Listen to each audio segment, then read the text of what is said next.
وقال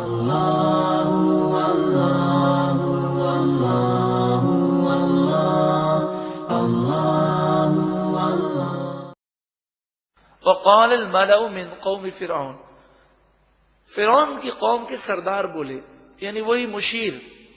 اور اگر آپ تاریخ دیکھیں تو مشیروں ہی نے بڑے بڑے سمجھدار لوگوں کی مت کو مار کے رکھ دیا. حضرت علی رضی اللہ تعالی عنہ، کسی نے آپ پر اعتراض کیا اور کہنے لگا حضرت آپ کے دور میں حالات بڑے خراب ہوئے اور پچھلے خلفاء کے دور میں ایسے حالات نہ تھے. تو آپ نے فرمایا کہ ان کے مشیر ہم تھے اور ہمیں مشورہ دینے والے تم ہو. تو انسان کتنا بھی بڑے مقام پر فائز ہو، مشوروں کا بڑا اچھا یا برا اثر ہوتا ہے. تو حضرت علی رضی اللہ تعالی عنہ کی تو یہ عاجزی تھی، اور جو حالات خراب ہوئے تھے اس کی اور بھی کئی وجوہات تھیں. لیکن حضرت علی نے ایک قاعدہ پیش کر دیا کہ انسان کو دیکھ لے کہ وہ کن کے پاس اٹھتا بیٹھتا ہے. چوروں کے پاس اٹھنے والا اور بیٹھنے والا چور بن جاتا ہے، ڈاکوؤں سے دوستی رکھنے والا اور ان کے مشوروں کو سننے والا ڈاکو بن جاتا ہے. اسی طرح معذرت کے ساتھ آج کل کے جو ہمارے نوجوان ہیں وہ ذرا یہ غور کریں کہ ہمارے دوست کون ہیں.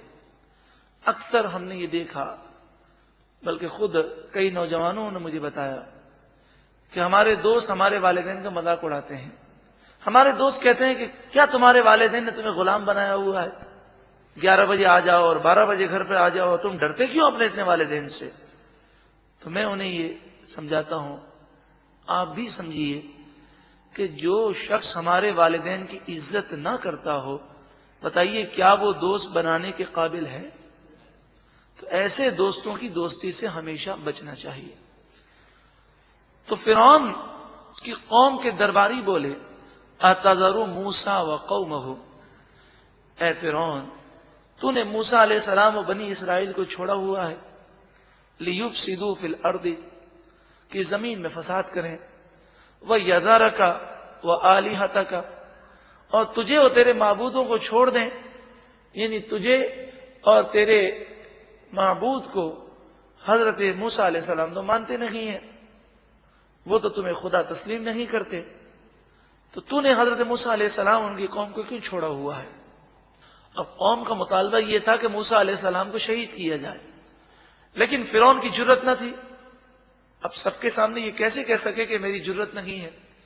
تو فرعون نے کہا، قال سنقتل ابناءهم ونستحيي نساءهم، اس نے بات کو گھما دیا اور کہنے لگا ان قریب ہم اس قوم کے بیٹوں کو پھر دوبارہ قتل کریں گے اور ان کی بیٹیوں کو زندہ چھوڑیں گے. جیسے ہم نے 70,000 بیٹے قتل کیے تھے پہلے اور 90,000 عورتوں کے حمل ضائع کیے تھے، اب دوبارہ ان کی نسلوں کو ہم مٹانا شروع کریں گے اور انہیں سزا دیں گے. مطالبہ ہے کہ موسیٰ علیہ السلام کو شہید کرو. اس نے بات گھمائی اور اپنی بے بسی کا اظہار اس نے نہ کیا تاکہ قوم اسے یہ نہ سمجھے کہ موسیٰ علیہ السلام سے یہ ڈرتا ہے. وَإِنَّا فَوْقَهُمْ قَاهِرُونَ، اور بے شک ہم ان پر غالب ہو جائیں گے.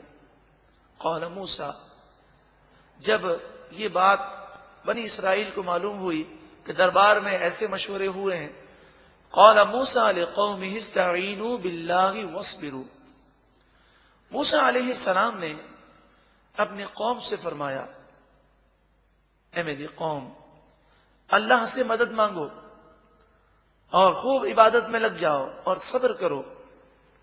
ان الارض للہ، زمین کا حقیقی مالک صرف اللہ ہے.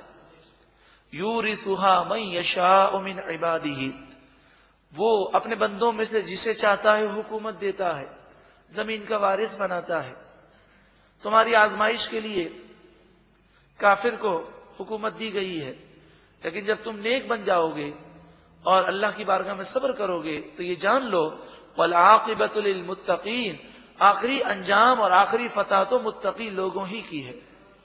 قالوا اوذینا من قبل ان تأتینا، ان لوگوں نے کہا یہ باتیں تو سب صحیح ہیں، مگر آپ کے آنے سے پہلے بھی فرعون نے ہمارے بچوں کو بہت قتل کیا ہے اب دوبارہ وہ یہی کام کرے گا.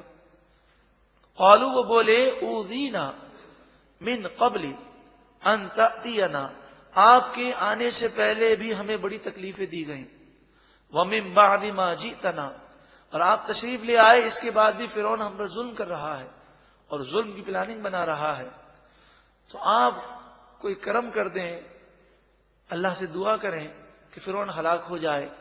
مفسرین فرماتے ہیں اس موقع پر حضرت موسیٰ علیہ السلام نے فرعون کی ہلاکت اور بربادی کے لیے دعا کی. اور جب آپ نے دعا کی تو وحی نازل ہوئی کہ آپ کی دعا قبول کر لی گئی. لیکن اس کا ظہور 40 سال کے بعد ہوا. اس دعا کے 40 سال کے بعد فرعون ہلاک ہوا. تو موسیٰ علیہ السلام نے دعا کی قبولیت کے بعد فرمایا قال عسى ربكم ان يهلك عدوكم ان قریب تمہارا رب تمہارے دشمن کو ہلاک کر دے گا. وَيَسْتَخْلِفَكُمْ فِي الْأَرْضِ اور تمہیں زمین میں ان کا وارث بنا دے گا, یعنی زمین میں تمہاری حکومت ہوگی. لیکن پھر یہ یاد رکھنا کہ برائی مت کرنا اور تقوی اختیار کرنا. فَيَنْظُرَ كَيْفَ تَعْمَلُونَ پھر اللہ تعالی دیکھے گا کہ تم کیسا عمل کرتے ہو. یہاں مراد یہ ہے کہ اللہ تعالی تمہیں حکومت دے گا, لیکن جب تم برائی کرو گے اور تم بھی حکومت کے نشے میں ظلم اور نافرمانی پر آ جاؤ گے تو تم پر بھی مصیبتیں آئیں گی اور تم بھی حکومت سے محروم ہو جاؤ گے. اب وہ 40 سال جو گزرے ہیں, جن 40 سال کے بعد فرعون ہلاک ہوا, یہ 40 سال فرعون کو تنبیہ کے لیے گزرے ہیں. فرعون پر اور فرعونی قوم پر مختلف عذابات آئے, عذاب کی جھلکیاں آئیں تاکہ وہ ہل جائے, توبہ کر لے, سدھر جائے. مگر جب بھی کوئی عذاب آتا تو یہ ڈرتے, اور جب عذاب ٹل جاتا تو یہ سرکش ہو جاتے. وَلَقَدْ أَخَذْنَا آلَ فِرْعَوْنَ اور بے شک ہم نے فرعونیوں کو پکڑ لیا, بِالسِّنِينَ قحط سالی کے عذاب سے. بارشیں بند ہو گئیں, زمینیں خشک ہونے لگیں. وَنَقْصٍ مِّنَ الثَّمَرَاتِ اور پھلوں کے نقصان سے پکڑ لیا. لَعَلَّهُمْ يَذَّكَّرُونَ تاکہ وہ نصیحت حاصل کریں. اب درخت میں پھل ہوتے سوکھ جاتے, یعنی پکنے سے پہلے ہی خراب ہو جاتے. اور عجیب معاملہ تھا کہ بارش نہ ہونے کے باوجود بنی اسرائیل کے کھیت سرسبز و شاداب تھے, ان کے باغات سرسبز و شاداب تھے. تو یہ بتانے کے لیے تھا کہ فرعون و فرعونی سمجھے یہ اللہ کا عذاب ہے. لیکن انہوں نے اپنی سوچ کے رخ کو چینج کر دیا. انہوں نے کہا پہلے تو کبھی ایسا نہیں ہوتا تھا, یہ موسیٰ علیہ السلام نے ہمارے بتوں کی مخالفت کی ہے اور ہمارا خدا نعوذ باللہ من ذالک جو فرعون ہے اس کی مخالفت کی ہے تو نحوست آ گئی ہے, نعوذ باللہ من ذالک, کہ اس لیے بارشیں بند ہو گئی ہیں. فَإِذَا جَاءَتْهُمُ الْحَسَنَةُ قَالُوا لَنَا هَٰذِهِ اور جب ان پر کوئی نعمت آتی تو وہ کہتے کہ یہ ہماری وجہ سے آئی ہے, یہ ہماری صلاحیتیں ہیں, ہماری محنت ہے. وَإِن تُصِبْهُمْ سَيِّئَةٌ يَطَّيَّرُوا بِمُوسَىٰ وَمَن مَّعَهُ اور جب ان پر کوئی مصیبت آتی تو وہ حضرت موسیٰ علیہ السلام اور ان کے ساتھیوں سے بدشگونی لیتے, یعنی نعوذ باللہ من ذالک انہیں منحوس سمجھتے.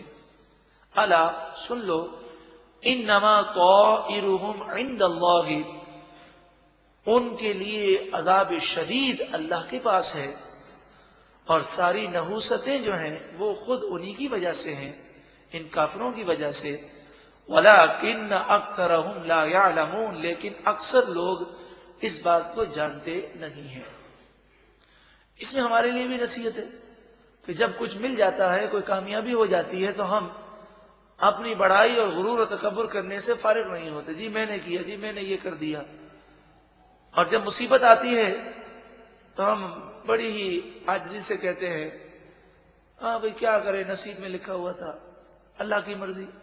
حالانکہ طریقہ کار یہ ہے کہ مصیبت آئے تو اپنے نفس کا قصور کہیں, اور نعمت ملے تو کہیں یہ اللہ کا فضل ہے, ہمارا تو کوئی کمال نہیں. ایک اور چیز کہ بدشگونی وہ حضرت موسیٰ علیہ السلام اور مومنوں کے متعلق بدشگونی لیتے تھے، اور آپ پہلے سن چکے ہیں کہ بدشگونی حرام ہے۔ تو کسی مسلمان کے چہرے کو آپ نے دیکھا صبح سویرے، کوئی نقصان ہو گیا، 3-4 دن کے بعد پھر صبح سویرے اس کی ملاقات ہو گئی، پھر نقصان ہو گیا، تو لوگ بدشگونی لیتے ہیں کہ جب بھی صبح اس کا چہرہ دیکھ لو نا دن بہت ہی برا گزرتا ہے۔ ایسا سوچنا حرام ہے، اور جیسا آدمی بدشگونی لے گا ویسا ہی اس کے ساتھ معاملہ کیا جائے گا۔ تو ہوگا پھر اب آئندہ اس کا چہرہ جب بھی نظر آئے گا، یا چہرہ نظر آئے یا نہ آئے، عذاب کے طور پر اس پر یہ مصیبتیں آئیں گی۔ تو بندے کو ایسے خیالات نہیں سوچنے چاہیے۔ وقالوا، اور وہ بولے، مہما تأتینا بہ من آیۃ لتسحرنا بہا۔ اب چونکہ فرعون نے پروپیگنڈا کر کے جھوٹی باتیں پھیلا کر تہمتیں لگا کر اس نے لوگوں کے ذہن بنا دیا تھا کہ موسیٰ علیہ السلام جادوگر ہیں، تو لوگ بولے کہ اے موسیٰ، آپ ہمارے پاس کوئی بھی نشانی لے کر آئیں اور اس کے ذریعے ہم پر جادو کریں، کچھ بھی کر لیں، فما نحن لک بمؤمنین، ہم آپ پر ایمان ہرگز نہیں لائیں گے۔ فارسلنا علیہم الطوفان، پھر ہم نے ان پر طوفان کو بھیج دیا، چونکہ قحط سالی تھی، قحط سالی کے بعد بارش ہوئی، یہ بڑے خوش ہوئے اور کہا دیکھا ہم تو پہلے ہی کہتے تھے یہ اللہ کا عذاب نہیں ہے، تو حالات ہیں، یہ تو ایک سسٹم ہے۔ تیز بارشیں ہوئیں، بارش رکنے کا نام نہ لے، اور سیلابی کیفیات پیدا ہو گئیں، اور فرعونیوں کے گھر پانی سے بھرنے لگے، یہاں تک کہ پانی سے اتنے بھر گئے کہ آدمی جب اس گھر میں کھڑا رہتا تو صرف اس کا چہرہ باہر ہوتا، باقی سارا جسم پانی کے اندر ہوتا۔ اور اللہ کی شان، برابر میں بنی اسرائیلی مسلمان کا گھر ہوتا، اس کے گھر میں پانی کا ایک قطرہ نہ جاتا۔ بڑے پریشان ہوئے، چیخ پڑے، فرعون کے پاس گئے، فرعون نے کہا یہ جادو ہے، موسیٰ علیہ السلام تمہیں ڈرانے کے لیے کرتے رہتے ہیں۔ 7 دن تک یہ عذاب مسلط رہا، 7 دن کے بعد یہ پانی اتر گیا۔ جب پانی اترا تو ہریالی ہو گئی اور کھیت سرسبز و شاداب ہو گئے۔ فرعون نے کہا دیکھا میں نے نہ کہا تھا، یہ تو بارش تمہارے لیے رحمت تھی، دیکھو کتنی ہریالی ہو گئی۔ 1 مہینہ اس طرح سکون سے گزرا۔ والجرادہ، پس ہم نے ان پر جراد کو بھیج دیا۔ جراد ٹڈیوں کو کہتے ہیں، ٹڈی یہ غول کے غول آئے، اور اتنی زیادہ تعداد میں آئے کہ آسمان انہیں نظر نہ آتا۔ یہ ان کے کھیتوں کو وہ چاٹنے لگے، ان کے کپڑوں کو چاٹنے لگے، یہاں تک کہ وہ ان کے لوہوں کو اور دروازوں کو، کھڑکیوں کو کھانے لگے۔ بڑے پریشان ہوئے کہ یہ کیسی ٹڈیاں ہیں کہ یہ لوہا بھی کھا جاتی ہیں اور لکڑی بھی کھا جاتی ہیں۔ یہاں تک کہ یہ سوتے تو صبح اٹھتے تو ان کے کپڑے جگہ جگہ سے ٹڈیاں جو ہیں کھا چکی ہوتی، نہ یہ سو سکتے نہ جاگ سکتے، بڑی شدید تکلیف میں تھے۔ 7 دن تک یہ عذاب مسلط رہا۔ پھر اس کے بعد 1 مہینے کے لیے عذاب ٹل گیا۔ والقمل، قمل کو ہم نے بھیجا اس کے بعد۔ قمل ایک چھوٹا سا کیڑا، بعض مفسرین نے فرمایا جسے گھن ہے، کوئی ایک چھوٹا سا کیڑا تھا، وہ آیا اور جو ٹڈیوں کے کھانے سے جو چیز بچ گئی تھی قمل نے وہ صفایا کر دیا۔ یہاں تک کہ فرعونیوں کے بال کو بھی قمل کھا گئے، ان کی بھووں کو، سر کے بالوں کو، ان کی پلکوں کو کھا گئے، ان کے جسم کی کھال کو کھانے لگے، وہ چیخ و پکار کرنے لگے۔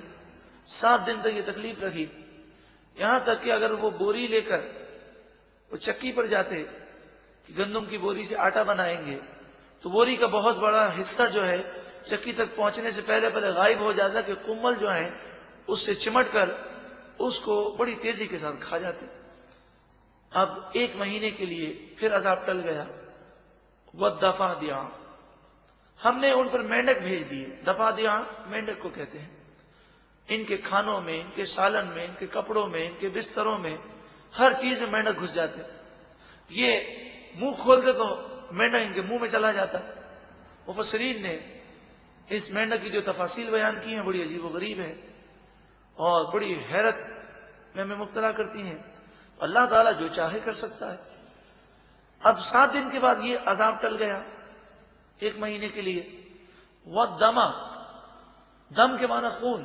ہم نے ان پر خون کا عذاب بھیجا. جو بھی پینے کی چیز ہوتی وہ خون بن جاتی.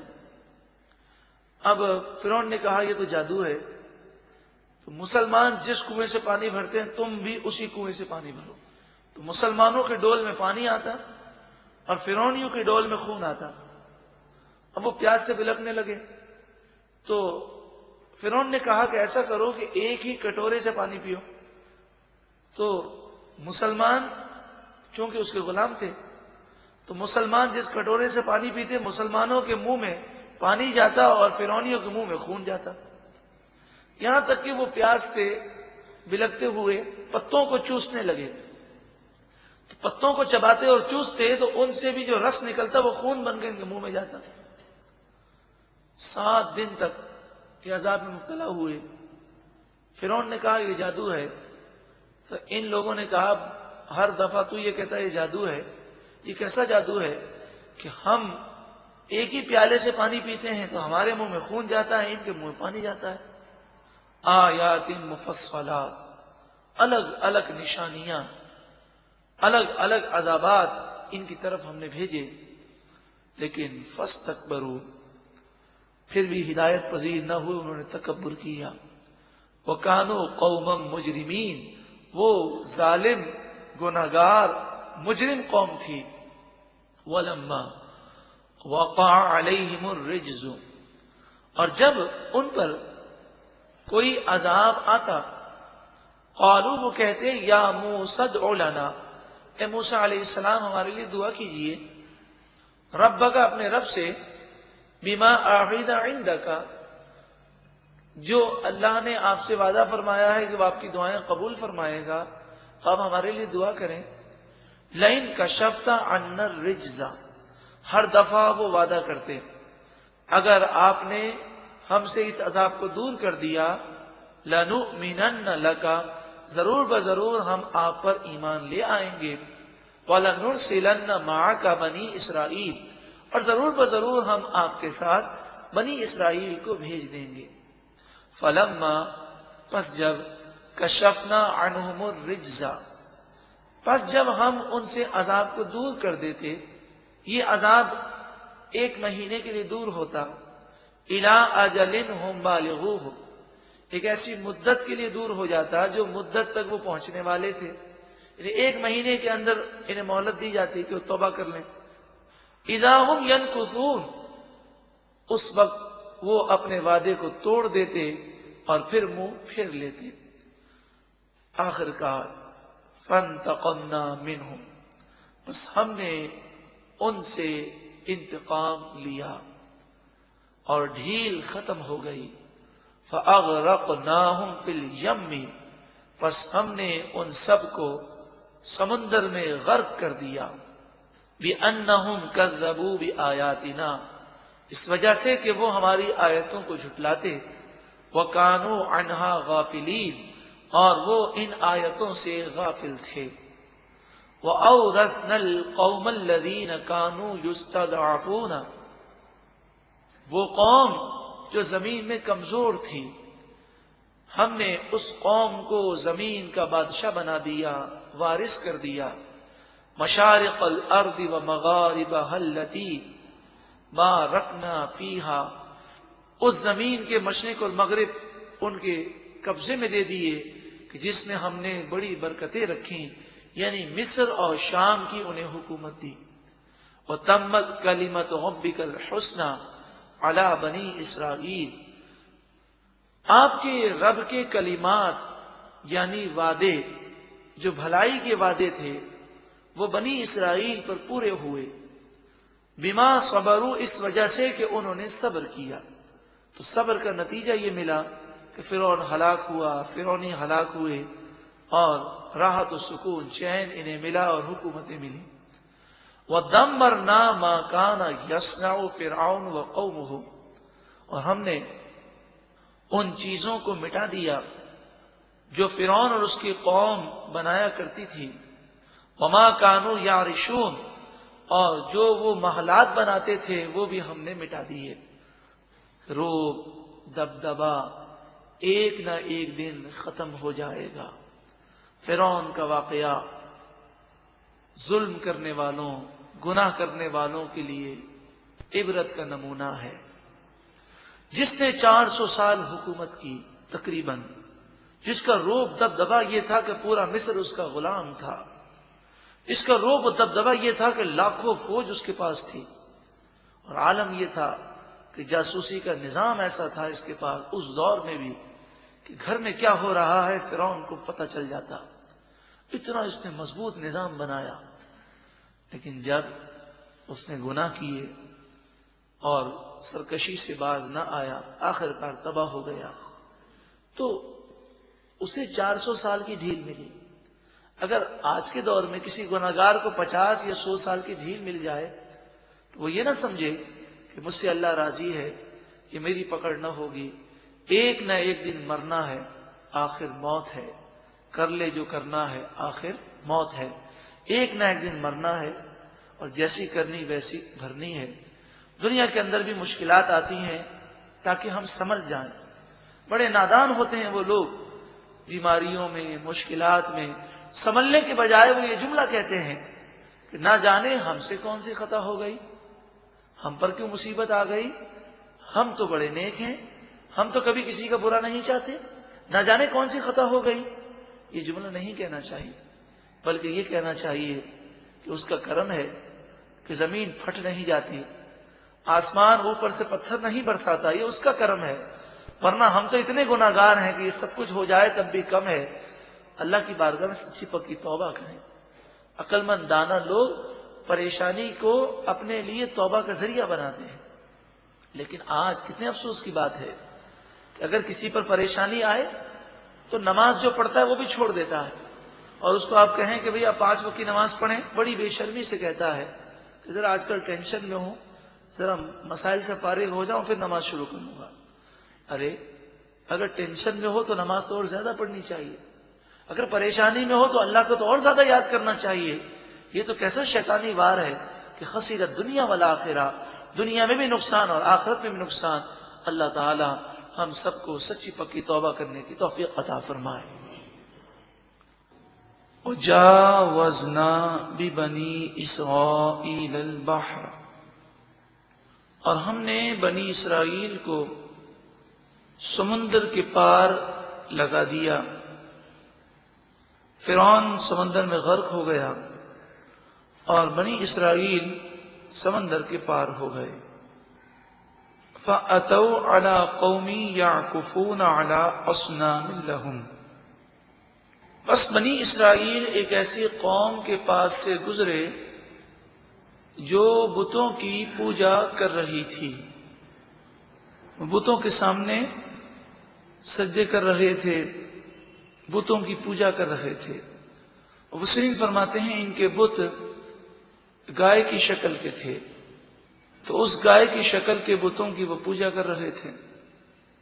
قالوا، وہ بولے، یا موسیٰ اجعل لنا الہا، اے موسیٰ علیہ السلام ہمارے لیے بھی کوئی خدا بنا دیں، کما لہم آلہہ، جیسا کہ ان کے لیے کئی خدا ہیں۔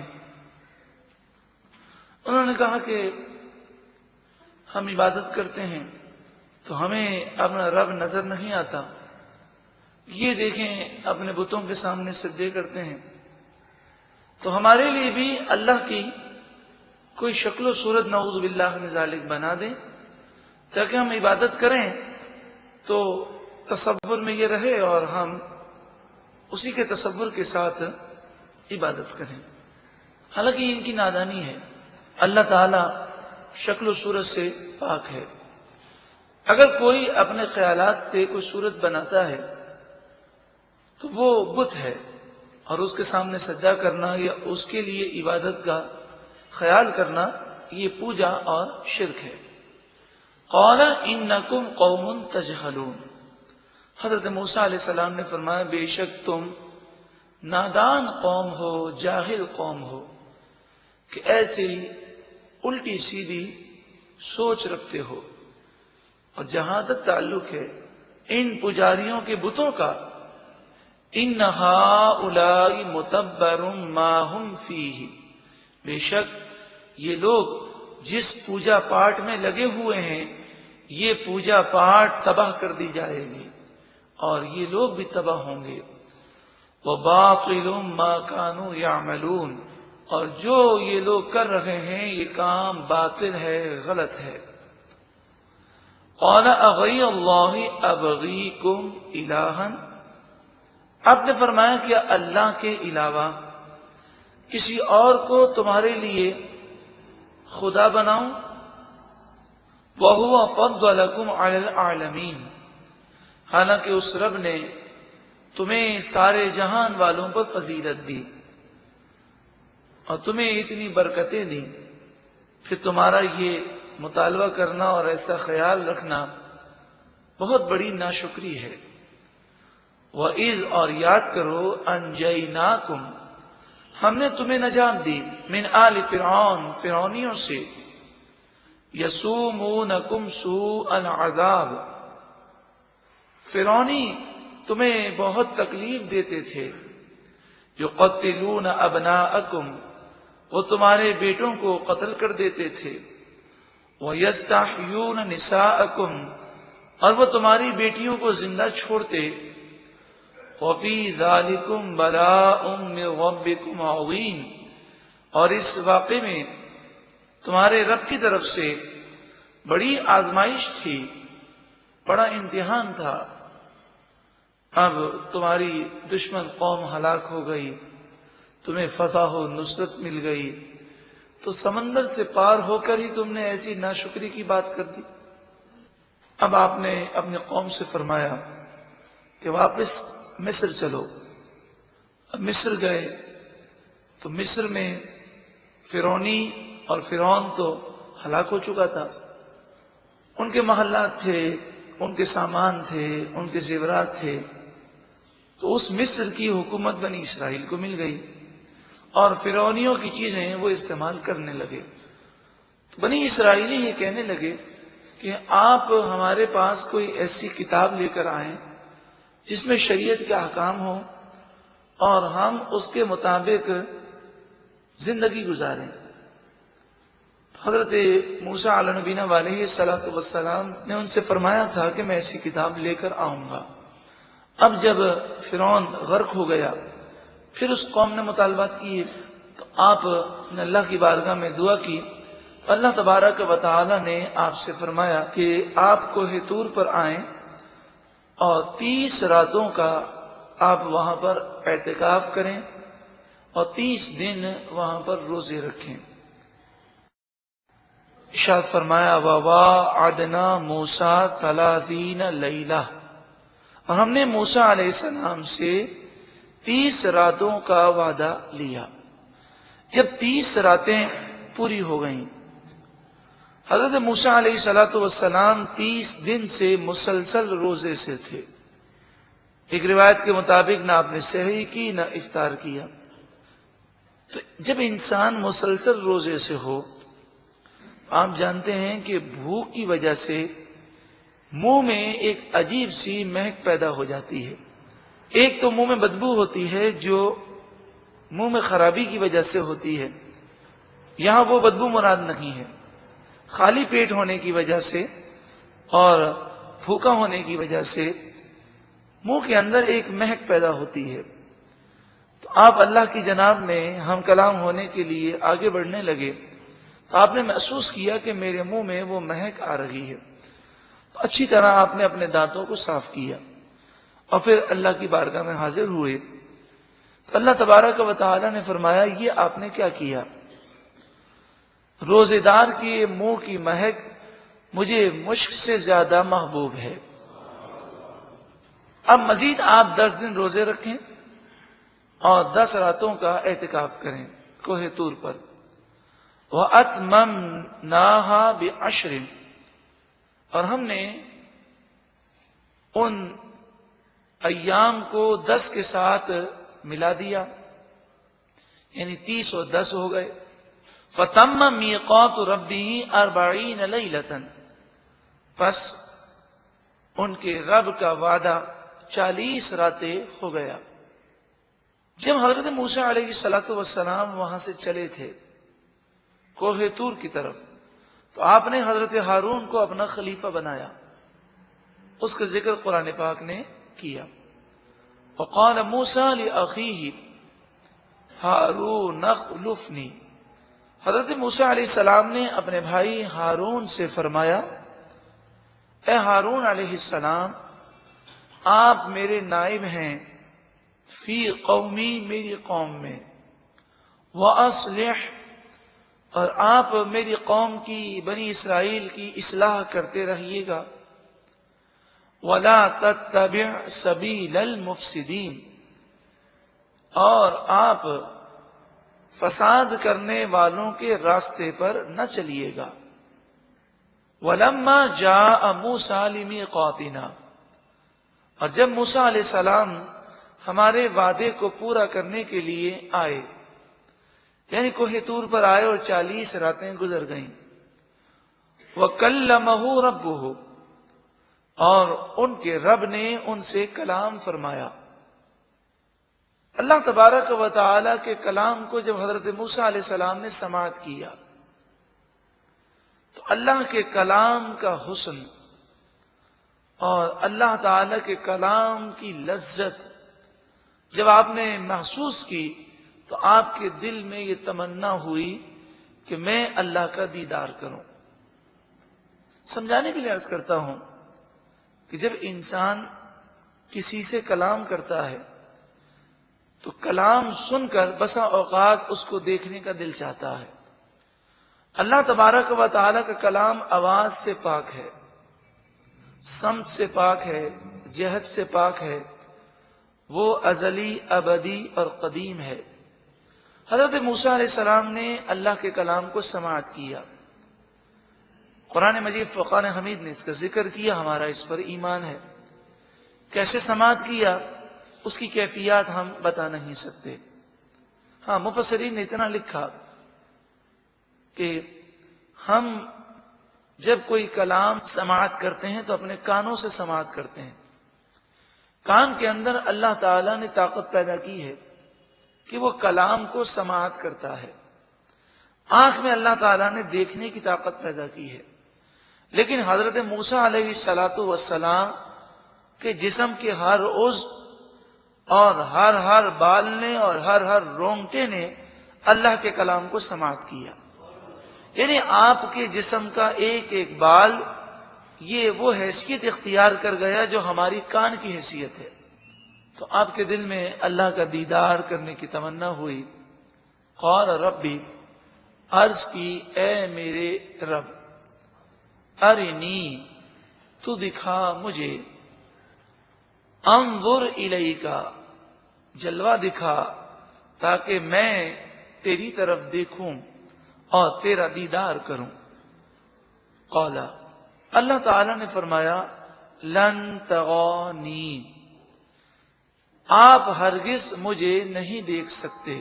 ولکن انظر الی الجبل، ہاں لیکن آپ اس پہاڑ کی طرف نظر کیجئے، میں اپنے دیدار کی ایک تجلی اس پہاڑ پر ڈالتا ہوں. فَإِنِ اسْتَقَرَّ مَكَانَهُ، پھر اگر وہ پہاڑ اپنی جگہ کھڑا رہ جائے، فَسَوْفَ تَرَانِي، پس ان قریب آپ مجھے دیکھ لیں گے. فَلَمَّا تَجَلَّى رَبُّهُ لِلْجَبَلِ، پھر جب ان کے رب نے پہاڑ کے لیے ایک تجلی فرمائی، جَعَلَهُ دَكَّا، تو اس پہاڑ کو اس تجلی نے ریزہ ریزہ کر دیا. وَخَرَّ مُوسَىٰ صَعِقًا، موسیٰ علیہ السلام بے ہوش ہو کر گر گئے. فَلَمَّا أَفَاقَ، پھر جب آپ ہوش میں آئے، قَالَ، عرض کی، سُبْحَانَكَ، اے پروردگار تجھے پاکی ہے، تبت الیک، میں تیری طرف رجوع لایا، وَأَنَا أَوَّلُ الْمُؤْمِنِينَ، اور میں سب سے پہلے ایمان لانے والا ہوں، سب سے پہلے ایمان لانے والا ہوں۔ اس سے مراد یہ ہے کہ انبیاء علیہم الصلاۃ والسلام کے ایمان اپنی امت سے مقدم ہوتے ہیں۔ محترم پیارے بھائیوں، قرآن مجید فرقان حمید کا ترجمہ انتہائی واضح ہے کہ حضرت موسیٰ علیہ الصلاۃ والسلام کے لیے یہ نہیں فرمایا کہ کوئی بھی میرا دیدار نہیں کر سکتا، بلکہ اللہ تعالیٰ نے فرمایا آپ نہیں دیکھ سکتے۔ ہاں، اگر میں اپنی تجلی ڈالوں اور یہ پہاڑ اپنی جگہ پر کھڑا رہ جائے گا تو پھر آپ مجھے دیکھ سکیں گے، یعنی دیدار الہی ناممکن نہیں ہے، مگر اس دنیا کی چیزوں میں طاقت نہیں کہ وہ اللہ کی تجلی کو برداشت کر سکیں۔ تو جس پہاڑ پر آپ تھے، جب تجلی ہوئی تو وہ پہاڑ جب پھٹ گیا اور ریزہ ریزہ ہو گیا تو دنیا کی کوئی ایسی چیز نہ تھی جس پر کھڑے رہ کر حضرت موسیٰ علیہ السلام اللہ کا دیدار کر سکیں۔ دنیا کی چیزوں میں وہ طاقت نہیں۔ ان آیات سے واضح طور پہ معلوم ہوا کہ اللہ کا دیدار ناممکنات میں سے نہیں ہے۔ اللہ تعالیٰ جسے چاہے اسے وہ طاقت دے کہ وہ اللہ کا دیدار کر سکے۔ قربان جائیے محبوب کریم صلی اللہ علیہ وآلہ وسلم پر کہ اللہ نے انہیں کتنا مقام دیا، سبحان اللہ، کہ وہ پہاڑ ایک تجلی سے ریزہ ریزہ ہو گیا، موسیٰ علیہ السلام بے ہوش ہو گئے، اور شب معراج میرے آقا صلی اللہ علیہ وسلم نے اللہ کا دیدار کیا اور جاگتی آنکھوں سے اللہ کا دیدار کیا۔ لیکن سوال یہ ہے کہ دیدار کے لیے دائیں بائیں آگے پیچھے ہونے سے اللہ تعالیٰ پاک ہے، سمت اور جگہ سے پاک ہے، جسم سے پاک ہے، پھر محبوب کریم صلی اللہ علیہ وسلم نے اللہ کا دیدار کیسے کیا؟ تو جس طرح حضرت موسیٰ علیہ السلام نے اللہ کا کلام سماعت کیا، ہم اس کی کیفیات نہیں بتا سکتے، تو دیدار کی کیفیات بھی ہم نہیں بتا سکتے۔ اسی طرح کل بروز قیامت اللہ کیسے مقبول بندے ہوں گے جنہیں اللہ تعالیٰ اپنا دیدار عطا فرمائے گا، اور جنت میں جنتیوں کے لیے بھی اللہ کا دیدار ہوگا۔ جس قدر جنتی کا مقام بلند و بالا ہوگا اتنا ہی زیادہ اسے اللہ کا دیدار نصیب ہوگا۔ قال یا موسیٰ، اللہ تعالیٰ نے فرمایا اے موسیٰ، انی اصطفیتک علی الناس برسالاتی، بے شک میں نے آپ کو تمام لوگوں پر اپنی رسالت کے ساتھ چن لیا، وبکلامی، اور میرے کلام کے ساتھ آپ کو چن لیا، یعنی میں نے آپ کو اپنا رسول بنایا اور مجھ سے کلام کرنے والا بنایا، کلیم اللہ بنایا، آپ کو یہ فضائل اور یہ مراتب عطا کیے گئے۔ فخذ، پس آپ مضبوطی سے پکڑ لیجئے، ما آتیتک، اس کلام کو جو میں نے آپ کو عطا کیا، وکن من الشاکرین، اور مزید شکر کرنے والوں میں سے ہو جائیے۔ وَكَتَبْنَا لَهُ فِي الْأَلْوَاحِ، آپ کو توریت عطا کی گئی، توریت تختیوں پر لکھی ہوئی آئی۔ وَكَتَبْنَا، اور ہم نے لکھا، لہو، موسیٰ علیہ السلام کے لیے، فی الالواح، ان تختیوں میں، من کل شیء، ہر چیز، موعظۃ، نصیحت، وتفصیلا لکل شیء، اور ہر چیز کی تفصیل، فخذھا بقوہ، اور ہم نے فرمایا آپ اسے مضبوطی سے تھام لیجئے، وَأْمُرْ قَوْمَكَ، اور اپنی قوم کو حکم دیجئے، یأخذوا بأحسنها، کہ آپ کی قوم اس توریت کو اچھی طرح پکڑ کے رکھے، یعنی اس پر عمل کرے۔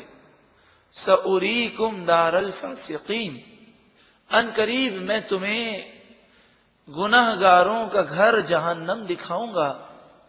اور گناہگاروں کا انجام جہنم میں جانا ہوگا۔ سأصرف عن آیاتی الذین یتکبرون فی الارض بغیر الحق، ان قریب میں اپنی آیتوں سے دور کر دوں گا ان لوگوں کو جو زمین میں ناجائز تکبر کرتے ہیں، غرور کرتے ہیں، یعنی جو متکبرین ہیں وہ ہدایت سے محروم رہیں گے۔ بندے کو چاہیے کہ وہ تکبر سے بچے، عاجزی انکساری اختیار کرے۔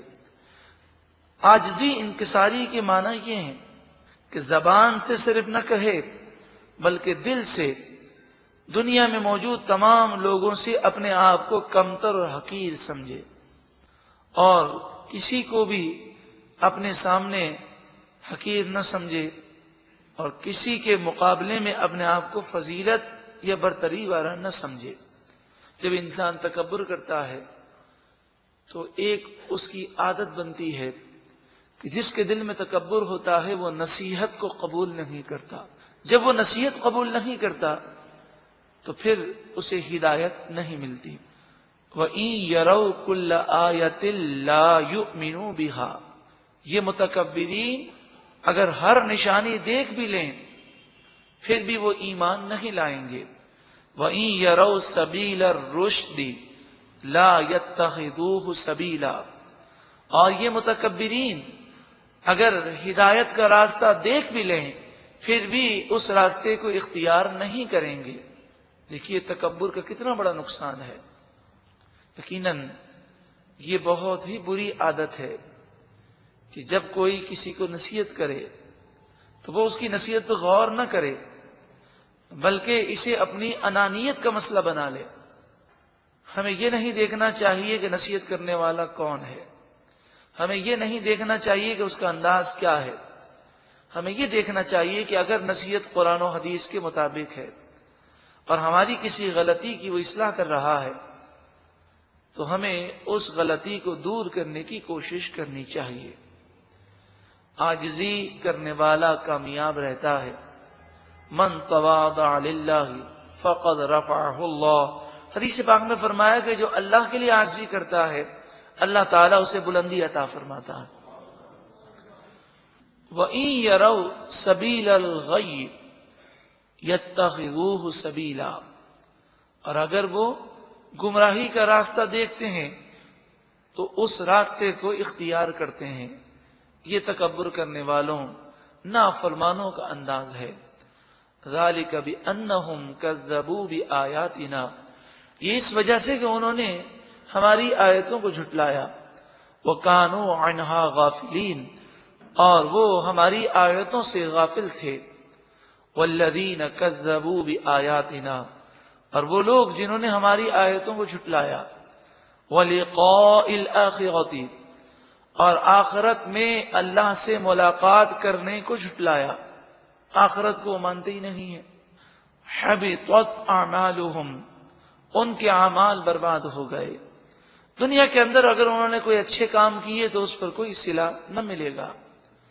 هَلْ يُجْزَوْنَ إِلَّا مَا كَانُوا يَعْمَلُونَ، جو وہ برے کام کیا کرتے تھے اسی کا بدلہ انہیں دیا جائے گا۔ 7واں رکوع مکمل ہوا، اس میں جہاں ہمیں حضرت موسیٰ علیہ السلام کے واقعے سے نبی اکرم صلی اللہ علیہ وآلہ وسلم کی شان معلوم ہوئی، وہاں یہ بھی معلوم ہوا کہ توریت نازل ہوئی، توریت سے فیض لینے والے بھی تھے اور توریت سے فیض نہ لینے والے بھی تھے۔ اسی طرح قرآن پاک ہے، قرآن پاک سے منور ہونے والے بھی دنیا میں رہے اور موجود ہیں، اور ایسے بھی لوگ ہیں کہ قرآن سنتے نہیں، اگر سنتے ہیں تو ان کے دل اتنے سخت ہیں کہ قرآن پاک کی باتیں بھی ان پر اثر نہیں کرتی۔ اللہ تعالی ہمارے دلوں کی سختی کو دور فرمائے اور قرآن پاک کے نور سے ہم سب کو منور فرمائے۔ اگلے رکوع سے پہلے اس بات کو سمجھ لیجئے کہ جب بنی اسرائیل سمندر کے پار ہوئی اور اس نے ایک قوم کو دیکھا کہ جو گائے کی شکل کے بتوں کی پوجا کر رہی ہے، اور انہوں نے حضرت موسیٰ علیہ الصلوۃ والسلام سے یہ گزارش بھی کی کہ ہمیں بھی ایسا بنا دیں۔ موسیٰ علیہ السلام نے انہیں ڈانٹا، سمجھایا، اور وہ چپ ہو گئے۔ تو موسیٰ علیہ الصلوۃ والسلام کی قوم بنی اسرائیل میں ایک منافق تھا جس کا نام مفسرین نے سامری بیان کیا۔ یہ سامری نے یہ واقعہ دیکھا تو اس نے یہ اندازہ لگا لیا کہ بنی اسرائیل کے دلوں میں بچڑے کی محبت گئی نہیں ہے، اور ان کو بت بنانے کا ابھی بھی دل ہے، مگر حضرت موسیٰ علیہ السلام کے روب کی وجہ سے یہ کچھ بول نہیں سکے۔ موسیٰ علیہ السلام جب کوہ طور پر 40 راتوں کے لیے گئے تو اس نے بنی اسرائیل سے یہ کہا کہ تمہارے پاس جو جو چیزیں فرعونیوں کی ہیں، خصوصاً فرعونیوں کے زیورات، یہ سونا جو ہے، موسیٰ علیہ السلام جب شریعت کے احکام لے کر آئیں گے تو اس کے مطابق یہ سونا جمع کریں گے اور اسے آگ لگا کر ضائع کر دیں گے، کیونکہ اس زمانے کی شریعت کا یہ قاعدہ تھا کہ مال غنیمت، کافروں کا مال مسلمان استعمال نہیں کر سکتے۔ مال غنیمت مجاہدین کے لیے جائز ہونا یہ نبی اکرم صلی اللہ علیہ وآلہ وسلم کی شریعت میں ہے، تو وہ اس شریعت کے احکام جانتا تھا۔ تو اس نے کہا کہ موسیٰ علیہ السلام کو ان احکام پر عمل کروانے کا موقع نہیں ملا، اب واپس آئیں گے تو سونا جمع کر کے آگ لگا دیں گے، تم ابھی مجھے دے دو، میں اس سونے کے ذریعے تمہیں تمہارا خدا بنا کے دیتا ہوں، نعوذ باللہ من ذالک۔ تو بنی اسرائیل جن کی تعداد 6 لاکھ تھی، 6 لاکھ میں سے صرف 12,000 نے انکار کر دیا کہ ہمیں تمہاری باتیں سمجھ میں نہیں آتی، باقی سب نے اپنا سونا سامری سنار کو دے دیا۔ یہ سنار بھی تھا، ایسا سونے کو جمع کیا، پگھلا کر ایک اس نے بچڑے کی شکل بنائی۔ مفسرین فرماتے ہیں کہ اس میں ایسے سوراخ رکھے گئے تھے کہ جب ہوا داخل ہو کر نکلتی تو بچڑے کی آواز پیدا کرتی، اور بعض نے فرمایا، اور یہ جو دوسرا قول ہے یہ سب سے زیادہ مستند ہے، وہ یہ ہے کہ اس نے بچڑا بنایا اور پھر اس نے ایک مٹی جو ہے اس بچڑے کے منہ میں ڈالی۔ اس مٹی کی تاثیر تھی کہ وہ بچڑا جو ہے وہ گائے کی آواز نکالنے لگا۔ وہ مٹی اس نے کہاں سے حاصل کی تھی؟ جب فرعون ہلاک ہو رہا تھا تو اس نے ایک گھوڑی کو دیکھا کہ جو فرعون کے گھوڑے کے آگے آگے ہے، اور اس گھوڑی کا قدم جب بھی زمین پر لگتا تو قدم اٹھنے سے پہلے وہاں سبزہ اگ جاتا۔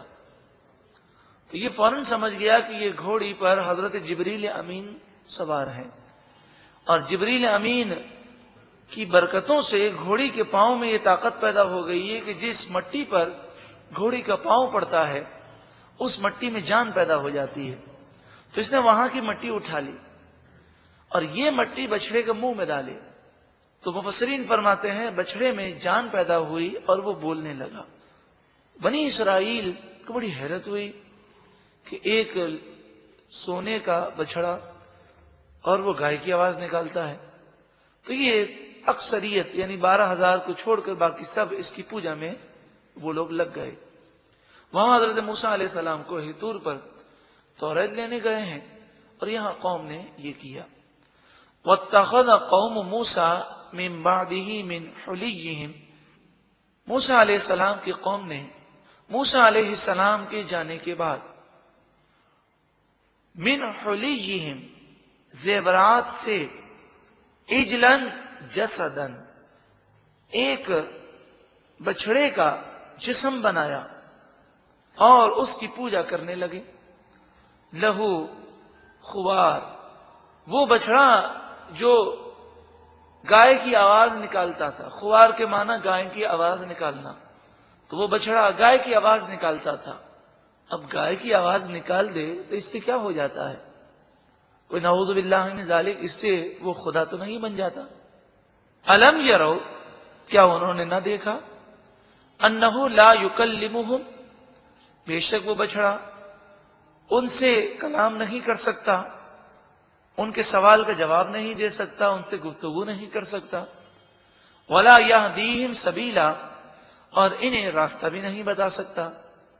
تو ایسے بے جان ایک جسم کو جو سونے کا بنا ہے، صرف یہی ہے کہ وہ گائے کی آواز نکالتا ہے، اس وجہ سے یہ پوجا کرنے لگے۔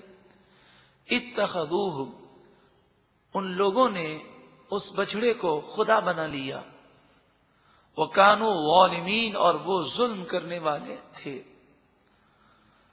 اب جب 40 دن پورے ہوئے اور حضرت موسیٰ علیہ السلام کی آنے کا وقت ہو گیا، آپ 30 راتوں کا فرما کے گئے تھے، 10 راتیں اوپر ہو گئیں، تو اب انہیں یہ خیال پیدا ہونے لگا کہ یہ ہم کر تو رہے ہیں، موسیٰ علیہ السلام جب آئیں گے تو بڑے سخت ناراض ہوں گے، اور موسیٰ علیہ السلام کا جلال، روب و دبدبہ آپ کا بہت تھا۔ وَلَمَّا سُقِطَ فِي أَيْدِيهِمْ، اور جب انہوں نے جو کیا اس پر وہ پچھتانے لگے، وَرَأَوْا أَنَّهُمْ قَدْ ضَلُّوا، اور وہ سمجھ گئے کہ بے شک وہ گمراہ ہو چکے، کیونکہ جو مسلمان شرک کر لے، بت پرستی کر لے، بت کو خدا سمجھ لے، تو وہ تو مرتد ہو جاتا ہے۔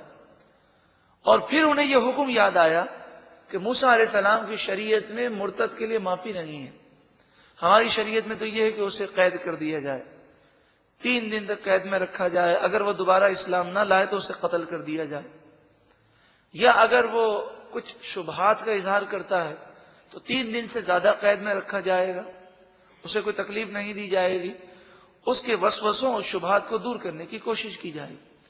اور جب حاکم اسلام یہ سمجھے گا کہ اس کے وسوسوں اور شبہات کو دور کرنے کی مکمل کوشش ہو گئی، پھر بھی مسلمان سے یہ مرتد ہو چکا، اب دوبارہ اسلام نہیں لاتا، تو اسلامی گورنمنٹ اسے قتل کر دے گی، یہ اسلامی قانون ہے۔ لیکن موسیٰ علیہ السلام کی شریعت میں یہ تھا کہ اگر کوئی مسلمان کافر ہو جائے یا مشرک ہو جائے تو یہ مرتد ہو جاتا ہے، اب دوبارہ یہ توبہ کر کے اسلام لے آئے گا تو مسلمان تو ہو جائے گا، لیکن اسے پھر بھی قتل کر دیا جائے گا۔ جیسے ہماری شریعت میں یہ ہے کہ کوئی شخص کسی کو قتل کر دے تو قاتل اگر توبہ بھی کر لے تب بھی اگر مقتول کے ورثہ چاہیں تو قتل کے بدلے قتل کا وہ مطالبہ کر سکتے ہیں۔ اب انہیں خیال آیا کہ ہم نے تو بہت بڑا ظلم کیا، اور موسیٰ علیہ السلام اس قانون کے مطابق اور اس شریعت کے مطابق ہم توبہ بھی کر لیں گے پھر بھی قتل فرما دیں گے۔ قالوا، وہ بولے، لئن لم یرحمنا ربنا، اگر ہمارے رب نے ہم پر رحم نہ کیا، ویغفر لنا، اور ہماری بخشش نہ فرمائی، لنکونن من الخاسرین، تو ہم دونوں جہاں میں نقصان اٹھانے والے ضرور بضرور ہو جائیں گے۔ وَلَمَّا رَجَعَ مُوسَىٰ إِلَىٰ قَوْمِهِ، اور جب موسیٰ علیہ السلام اپنی قوم کی طرف لوٹ کر آئے، کوئی دنیاوی نقصان ہو جائے تو انسان کو غصہ آتا ہے، اگر کوئی ہمارا لاکھوں روپے کا نقصان کر دے، لاکھوں روپے تو خیر دور کی بات ہے، کوئی 1000-2000 روپے کی چیز بھی اگر توڑ دے تو ہم غصے میں آ جاتے ہیں، یہ ہمارے غصے دنیا کے لیے ہیں، لیکن اللہ کے نیک بندوں کو جلال آتا ہے اللہ کی وجہ سے، اللہ کی رضا کے لیے۔ تو جب آپ نے یہ دیکھا کہ صرف 12,000 بچے اور باقی سب مشرک ہو گئے، تو یہ کئی لحاظ سے نقصان تھا۔ ایک تو یہ کہ وہ تباہ ہوئے، دوسرا یہ کہ پوری قوم کو شریعت کے قاعدے کے مطابق قتل کرنا ہوگا، تو اب 6 لاکھ میں سے بنی اسرائیل صرف 12,000 بچیں گے، تو آپ کو اتنا بڑا نقصان کا اتنا آپ کو افسوس ہوا۔ قرآن مجید فقان حمید نے بیان کیا، غضبان اسفن، آپ افسوس سے جلال میں اور غضب میں آئے، بڑا افسوس ہوا آپ کو شدید۔ اس آیت سے یہ پتہ چلا کہ غصہ کرنا ہر وقت بری چیز نہیں ہے۔ برا غصہ وہ ہے جو اپنے نفس کے لیے ہو، دنیا کے لیے ہو، اور جو غصہ اللہ کی رضا کے لیے ہو اور شریعت کے حدود میں رہ کر ہو تو اس میں کوئی حرج نہیں ہے۔ اس کی تفصیل جاننے کے لیے یہ کیسٹ سماعت کیجئے، عقل کا دشمن غصے کا علاج۔ عام طور پہ لوگ کہتے ہیں کہ غصہ حرام ہے۔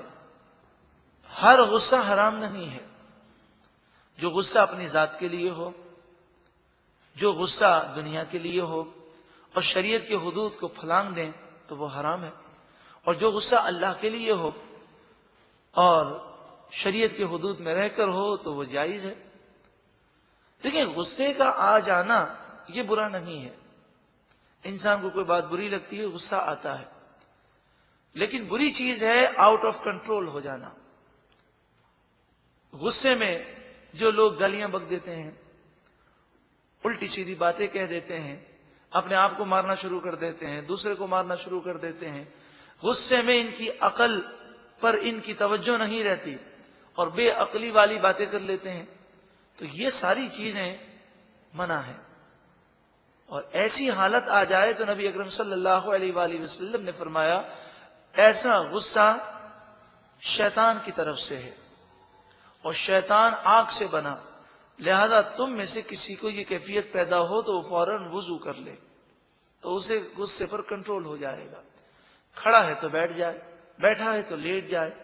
مراد یہ ہے کہ کھڑا ہے تو بیٹھ جائے، اس سے مراد یہ ہے کہ اپنی حالت کو چینج کر لے اور تھوڑی دیر کے لیے سوچ لے کہ کسی کو سمجھانا اور چیز ہے، لیکن غصے میں آؤٹ آف کنٹرول ہو جانا، بے قابو ہو جانا اور عقل سے ماورا ہو کر بغیر سوچے سمجھے بغیر اقدامات کرنا، یہ بہت بڑی نادانی ہے۔ بس اوقات جب غصہ ختم ہوتا ہے تو بڑی شرمندگی ہوتی ہے۔ بڑا مشہور مقولہ ہے جو اصل میں ناجائز غصوں کے لیے ہے کہ غصہ نادانی حماقت سے شروع ہوتا ہے اور پشیمانی اور شرمندگی پر ختم ہوتا ہے۔ غضبانہ آصفہ، افسوس کی وجہ سے آپ غضب میں آئے۔ قالا بئس ما خلفتمونی من بعدی، دین کا جو اتنا بڑا نقصان ہو گیا، اس افسوس کی وجہ سے آپ نے حضرت ہارون علیہ السلام سے بڑے افسوس کے ساتھ کہا کہ آپ نے میری غیر موجودگی میں میری خلافت اچھی طرح ادا نہیں کی۔ یہ نہیں سوال کیا کہ آپ نے اچھی طرح ادا نہیں کی۔ اعجلتم امر ربکم، کیا اے لوگوں تم نے اپنے رب کے حکم سے پہلے ہی تم نے جلدی کر لی؟ وَأَلْقَ الْأَلْوَاحَ، آپ نے توریت کی تختیاں نیچے رکھ دیں۔ وَأَخَذَ بِرَأْسِ أَخِيهِ، اور اپنے بھائی ہارون علیہ السلام کے بالوں کو پکڑ لیا۔ يَجُرُّهُ إِلَيْهِ، افسوس کی وجہ سے آپ ان کے بالوں کو اپنی طرف کھینچ رہے تھے۔ قال ابن ام، حضرت ہارون نے عرض کی اے میری ماں کے بیٹے، یعنی اے میرے سگے بھائی، ان القوم استضعفونی، بے شک میری قوم نے مجھے کمزور سمجھا، وکادوا یقتلوننی، اور وہ مجھے قتل کرنا چاہتے تھے۔ جب میں نے انہیں روکا اور سمجھایا تو پہلے تو انہوں نے میری نصیحت کو نہ مانا، پھر میں زیادہ انہیں سمجھانے لگا تو سب مل کر یہ سوچنے لگے کہ ہم ان کو قتل کر دیں۔ تو پھر اس وجہ سے میں اور 12,000 سائیڈ میں ہو گئے اور آپ کا انتظار کرنے لگے، اور آپ مجھ پر غصے کا اظہار کر رہے ہیں تو جو میرے دشمن ہیں وہ تو خوش ہوں گے۔ فلا تشمت بی الاعداء، پس آپ مجھ پر دشمنوں کو ہنسنے کا موقع نہ دیں۔ ولا تجعلنی مع القوم الظالمین، اور آپ مجھے ظالم قوم کے ساتھ قرار نہ دیں۔ میں نے نہ شرک کیا اور نہ ہی میں نے آپ کی خلافت کا حق ادا نہیں کیا، یہ بات نہیں ہے، میں نے آپ کی خلافت کا حق بھی ادا کیا، انہیں سمجھایا بھی، لیکن یہ نہ مانے، اور ہم کمزور تھے، ہم 12,000 تھے اور باقی 6 لاکھ میں سے جتنے افراد تھے جن کی تعداد ہمارے مقابلے میں بہت زیادہ، سب شرک میں مبتلا ہو گئے۔ حضرت موسیٰ علیہ السلام نے دعا کی، قال رب اغفر لی، اے پروردگار مجھے بخش دے۔ اب دیکھیے یہاں حضرت موسیٰ علیہ السلام کی قوم بچھڑے کی پوجا میں مبتلا ہو گئی، غلطی قوم نے کی ہے، لیکن معافی اپنے لیے حضرت موسیٰ علیہ السلام مانگ رہے ہیں۔ تو اللہ کے نیک بندے ہر وقت اللہ کی بارگاہ میں توبہ استغفار کرتے رہتے ہیں، تو یہ کوئی لازم نہیں ہوتا کہ جب وہ مغفرت کا سوال کریں تو ان کا کوئی قصور ہو۔ یہ میں نے بات اس لیے کہی کہ اللہ تعالیٰ مسلمانوں کے ایمان کا تحفظ فرمائے۔ ٹی وی پر بعض لوگ ایسے بھی آتے ہیں کہ جو قرآن و حدیث کی باتیں اچھی بتاتے ہیں، اور بعض لوگ ایسے بھی آتے ہیں ٹی وی پر جو قرآن و حدیث کا یا تو علم رکھتے نہیں ہیں، یا علم رکھتے ہیں تو ان کا علم ناقص ہے، اور وہ لاجک بہت چلاتے ہیں، اپنی عقل کو احادیث طیبہ اور صحابہ کرام کے اقوال کو دیکھنے کے بجائے قرآن پر وہ اپنی عقل سے گفتگو کرتے ہیں۔ قال رسول اللہ صلی اللہ علیہ وسلم، اللہ کے رسول صلی اللہ علیہ وآلہ وسلم نے ارشاد فرمایا، من قال فی القرآن برأیہ فلیتبوأ مقعدہ من النار۔ ارشاد فرمایا کہ جو قرآن میں اپنی طرف سے بولے وہ اپنا ٹھکانہ جہنم میں بنا لے۔ تو قرآن کی تفسیر جو حضور نے فرمائی، قرآن کی تفسیر جو صحابہ نے بیان کی، قرآن کی تفسیر جو ان بزرگان دین نے بیان کی جن کے قلب قرآن پاک کے نور سے منور ہوئے۔ تو کسی نے یہ سوال کیا ٹی وی پر کسی سے کہ آدم علیہ السلام سے نعوذ باللہ من ذالک گناہ ہوا یا نہیں ہوا؟ تو کہنے جی ہاں وہ گناہ گار تھے، نعوذ باللہ من ذالک، ان سے خطا ہوئی، گناہ ہوا۔ حالانکہ یہ توہین ہے، توہین بھی ہے اور قرآن و حدیث کے یہ بات خلاف بھی ہے۔ جب قرآن نے کہا فنسیا، وہ بھول گئے، اور بھول میں جو کام ہو جائے وہ گناہ نہیں ہوتا۔ وَلَمْ نَجِدْ لَهُ عَزْمًا، انہوں نے اس کام کے کرنے کا ارادہ نہیں فرمایا تھا۔ ایک تو اس نے یہ کہا، اور دلیل کے طور پر یہ پیش کیا کہ دیکھو انہوں نے معافی مانگی، اگر ان کا گناہ نہیں تھا تو معافی کس چیز کی مانگے؟ نعوذ باللہ من ذالک۔ تو اب دیکھیں قال رب اغفر لی، قوم نے شرک کیا اور موسیٰ علیہ السلام اپنے لیے بخشش کا سوال کر رہے ہیں۔ نبی اکرم صلی اللہ علیہ وآلہ وسلم دن میں 100 مرتبہ اللہ سے معافی مانگتے ہیں، 100 مرتبہ۔ تو حضور صلی اللہ علیہ وآلہ وسلم تو معصومین کے سردار ہیں، آپ تو گناہوں سے پاک بھی ہیں، اور جس کے لیے دعا کر دیں وہ بھی گناہوں سے پاک ہو جائے۔ تو عاجزی ہے، انکساری ہے۔ ان تمام باتوں سے معلوم یہ ہوا کہ ٹی وی پر بولنے والا ہر کوئی قرآن و حدیث کی بات کا دعویٰ کرنے والا اور یہ کہے میں قرآن و حدیث کی بات کر رہا ہوں، ضروری نہیں کہ وہ قرآن و حدیث صحیح بیان کرتا ہے۔ اللہ تعالی ہم سب کے ایمان کی حفاظت فرمائے۔ قال رب اغفر لی، عرض کی اے میرے پروردگار مجھے معاف کر دے، میری بخشش کر دے۔ ولی اخی، اور میرے بھائی کو بخش دے۔ وَأَدْخِلْنَا فِي رَحْمَتِكَ، اور ہمیں اپنی رحمت میں داخل فرما دے۔ حضرت ہارون علیہ السلام کے لیے بخشش کا سوال کر رہے ہیں، حالانکہ حضرت ہارون علیہ السلام کا بھی کوئی قصور نہیں ہے۔ یہ عاجزی اور انکساری کا ایک انداز ہے۔ وَأَنْتَ أَرْحَمُ الرَّاحِمِينَ، اور تو ہی بہت زیادہ رحم کرنے والا ہے، سب سے بڑھ کر رحم کرنے والا ہے۔ اللہ تبارک و تعالی نے ارشاد فرمایا، ان الذین اتخذوا العجل، بے شک جن لوگوں نے بچھڑے کو خدا سمجھ لیا اور اس کی پوجا کی، شرک کیا، سینالہم غضب من ربہم، ان قریب انہیں ان کے رب کا غضب پہنچے گا، وَذِلَّةٌ فِي الْحَيَاةِ الدُّنْيَا، اور دنیا کی زندگی میں ذلت و رسوائی، وَكَذَلِكَ نَجْزِي الْمُفْتَرِينَ، اور اسی طرح ہم جھوٹ باندھنے والوں کو سزا دیتے ہیں۔ انہوں نے اللہ پر جھوٹ باندھا، کہ بت بنا کر کہنے لگے کہ یہ خدا ہے، نعوذ باللہ من ذالک۔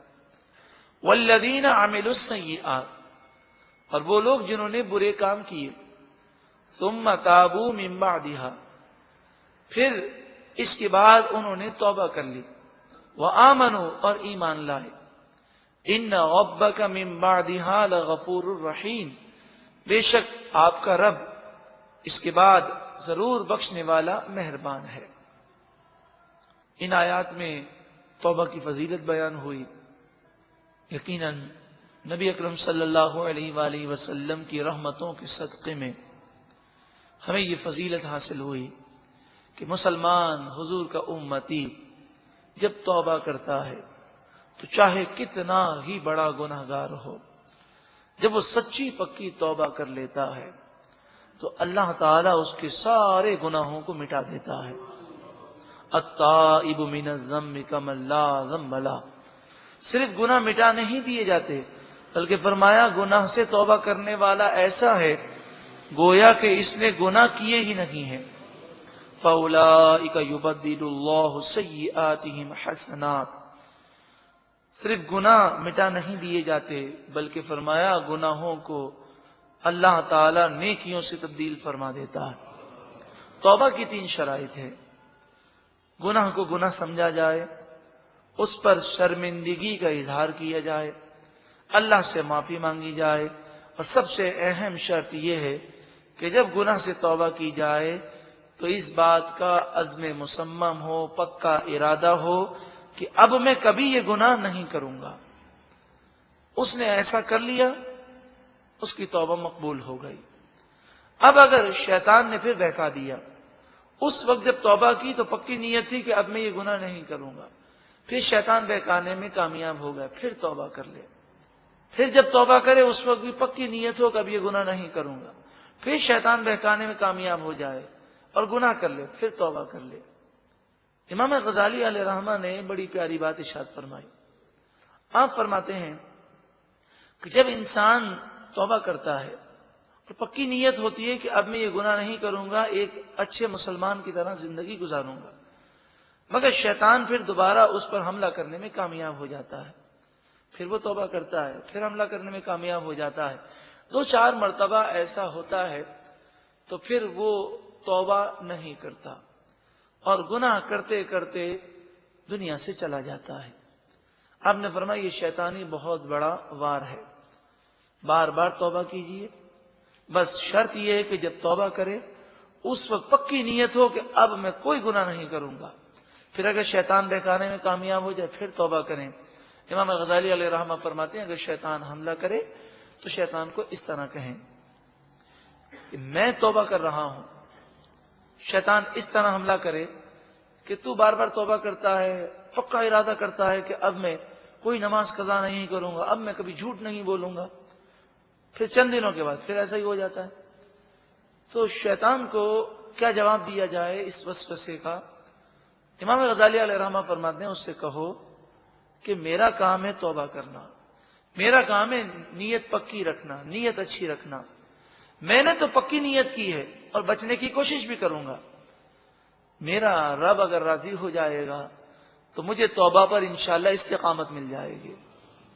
یہ بھی کہو کہ ہو سکتا ہے یہ جو میری توبہ ہے یہ میری زندگی کی آخری توبہ ہو، میری موت میں صرف 2 دن باقی ہو یا 1 دن باقی ہو، اور اگر میں توبہ کی حالت میں دنیا سے چلا گیا تو جو توبہ کی حالت میں دنیا سے جائے اس کا حساب کتاب نہیں ہوتا، وہ ڈائریکٹ جنتی ہے۔ تو ایسا تو نہیں کہ تو مجھے توبہ سے روک رہا اس لیے کہ میں مرنے والا ہوں، گناہ کی نوبت آ ہی نہ سکے۔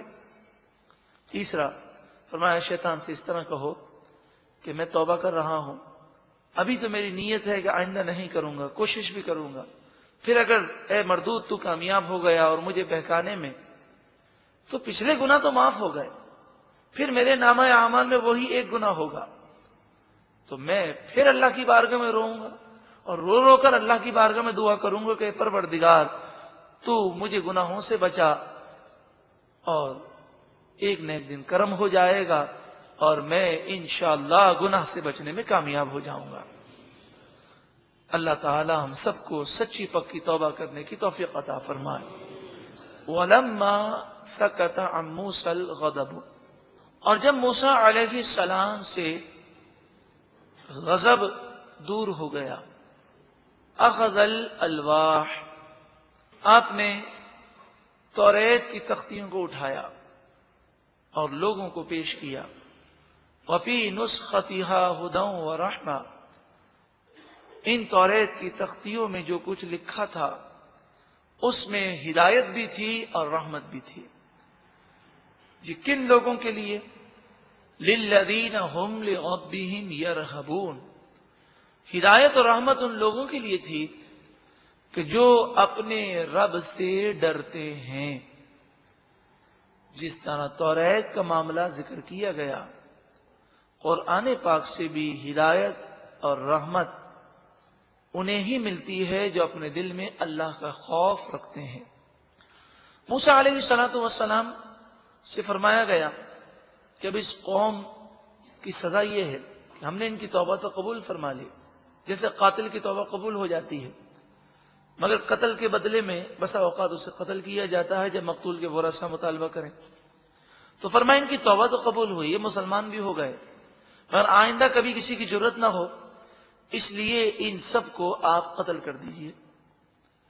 حضرت موسیٰ علیہ السلام نے ارشاد فرمایا اور وہ اس پر راضی ہو گئے۔ گھٹنے کے بل وہ کھڑے ہوئے اور اپنے سر کو آگے کی طرف جھکایا، اور اس طرح انہوں نے لائن بنا لی۔ وہ 12,000 جنہوں نے شرک نہیں کیا، بت پرستی نہیں کی، ان کے ہاتھ میں تلواریں دی گئیں اور وہ صبح سے لے کر شام تک گردنیں اڑاتے رہے۔ تقریباً 70,000 کے آس پاس بنی اسرائیلی وہ قتل کر دیے گئے۔ اس دوران حضرت موسیٰ علیہ السلام اور حضرت ہارون علیہ السلام روتے رہے اور اللہ کی بارگاہ میں یہ دعا کرتے رہے، اے پروردگار، شریعت کا قانون تو یہی ہے کہ ان سب کو قتل کر دیا جائے، مگر بنی اسرائیل ختم ہو جائیں گے، ہم صرف 12,000 بچیں گے، تو غفور و رحیم ہے، تو انہیں معاف کر دے۔ تو اللہ تبارک و تعالی نے ارشاد فرمایا کہ آپ کی دعاؤں کے صدقے میں ہم نے یہ کرم کیا کہ انہوں نے جو شرک کیا، بت پرستی کی، وہ گناہ بھی ہم نے معاف کیا، تو جو زندہ بچ گئے انہیں معاف کر دیا گیا، اور جو قتل کر دیے گئے انہیں ہم نے شہادت کا رتبہ دیا۔ مگر قوم کے 70 افراد کو لے کر آپ کوہ طور پر آئے، اور وہ قوم کے 70 افراد کوہ طور پر اللہ کی بارگاہ میں خوب روئیں اور معافی مانگیں، اور یہ قوم کے وہ 70 افراد ہوں جو قوم کے شرفاء میں سے ہوں، جو قوم کے نمائندے ہوں۔ وَاخْتَارَ مُوسَىٰ قَوْمَهُ، موسیٰ علیہ السلام نے اپنی قوم سے چنا 70 رجلاً، 70 افراد کو، لِمِيقَاتِنَا، ہماری میعاد کے لیے، ہمارے حکم کے مطابق۔ اب جب وہ وہاں پہنچے تو رونے لگے، دعائیں کرنے لگے۔ موسیٰ علیہ السلام اللہ کے کلام کو سماعت کرتے اور آپ ان سے فرماتے کہ اللہ تعالیٰ یوں فرماتا ہے۔ تو یہ کہنے لگے بڑی عجیب بات ہے، آپ ہمارے قریب ہیں، ہمیں تو کوئی اللہ کا کلام ہم تو نہیں سماعت کر سکتے، آپ کی باتوں پر ہمیں یقین نہیں آتا، نعوذ باللہ من ذالک۔ آپ تو ہمیں اللہ دکھائیں تو ہم آپ پر یقین کریں۔ اللہ کا دیدار اور اس کی خواہش کرنا یہ تو سعادت ہے، مگر یہاں پر اللہ دکھائیں، یہ ضد کی وجہ سے ان لوگوں نے تمنا کی کہ ہم آپ کو نبی اسی وقت مانیں گے کہ آپ اللہ کو دکھائیں، اور ہم خود دیکھیں کہ اللہ تعالیٰ ہم سے یہ فرما رہا ہے۔ فَلَمَّا أَخَذَتْهُمُ الرَّجْفَةُ، پس جب رجفہ نے ان لوگوں کو پکڑ لیا۔ رجفہ اس ہولناک آواز کو کہتے ہیں کہ جس کی سختی کی وجہ سے ان کے دل دہل گئے اور دل بند ہو گئے، اور یہ 70 افراد ہلاک ہو گئے۔ قال ربی، حضرت موسیٰ علیہ السلام نے عرض کی، اے میرے رب، لو شئت اہلکتہم، اگر تو چاہتا اہلکتہم تو انہیں ہلاک کر دیتا، من قبل، اس سے پہلے وہیں یہ قوم میں ہلاک ہو جاتے، وَإِيَّايَ، اور تو چاہتا تو مجھے بھی وفات آ جاتی. تو جو چاہے کر سکتا ہے، تیرے کاموں پر کوئی ہمیں اعتراض تو نہیں ہے. مگر موسیٰ علیہ السلام نے عرض کی، پروردگار میں قوم کو کیا جواب دوں گا؟ قوم تو یہ سمجھے گی کہ موسیٰ علیہ السلام نے ان کو وہاں جا کر مروا دیا.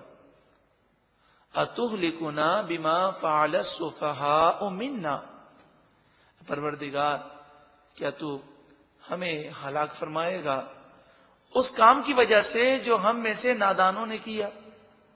تو نادانوں کی نادانی معاف کرنے والا ہے، کرم فرما دے. ان ہی الا فتنتک، یہ تو صرف تیری طرف سے آزمائش ہے. تضل بہا من تشاء، تو جسے چاہے گمراہ فرما دیتا ہے. وتہدی من تشاء، اور جسے تو چاہے ہدایت عطا فرماتا ہے. گو کہ حقیقت یہی ہے کہ انسان گمراہ ہوتا ہے اور اللہ تعالیٰ جب اس سے ناراض ہو جاتا ہے تو ہدایت کے راستے اس کے لیے بند ہو جاتے ہیں. اور ناراضگی والے کام غرور و تکبر، گناہوں پر اصرار کرنا ہے. انت ولینا، تو ہمارا مولا مالک مددگار ہے. فاغفر لنا، پس تو ہماری مغفرت فرما. وارحمنا، اور ہم پر رحم فرما. وانت خیر الغافرین، اور تو ہی سب سے زیادہ معاف فرمانے والا، بخشش فرمانے والا ہے. واکتب لنا فی ہذہ الدنیا حسنہ، ہمارے لیے اس دنیا میں بھلائی کو لکھ دے.